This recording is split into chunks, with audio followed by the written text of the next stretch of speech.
வீட்டில் ரோஜாபுரம் வர ஓரளவுக்கு நல்ல விஷயங்கள் நடக்கக்கூடிய அமைப்புகள், குறிப்பாக செகண்ட் வீக் அப்புறம் வரக்கூடிய அமைப்புகள் பரிபூர்ணமாக உண்டு. இல்லத்தரசிகளுக்கும் பார்த்திங்கன்னா அவங்க பேரில் சில சொத்து வாங்குறது, கொஞ்சம் வீட்டில் கொஞ்சம் கருத்து வேறுபாடுகள்லாம் நீங்கி கொஞ்சம் சுப விஷயங்கள் நடக்கிறது. சீனியர் சிட்டிசன்ஸுக்கும் பார்த்திங்கன்னா கொஞ்சம் அவங்களுடைய பாகப்பிரிவினை விஷயங்கள்லாம் கொஞ்சம் சால்வ் பண்ண ட்ரை பண்ணுறது, உடம்பு உபாதைகள் கொஞ்சம் சரியாகிறதெல்லாம் கொஞ்சம் பரவாயில்லையா இருக்குது.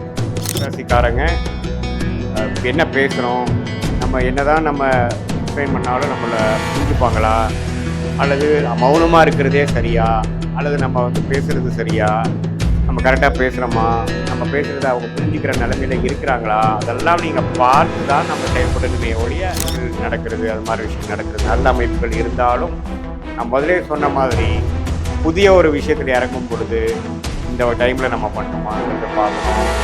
அதே சமயத்தில் உங்களுடைய உடைமைகளை கவனமாக வைத்துக் கொள்ள வேண்டும்.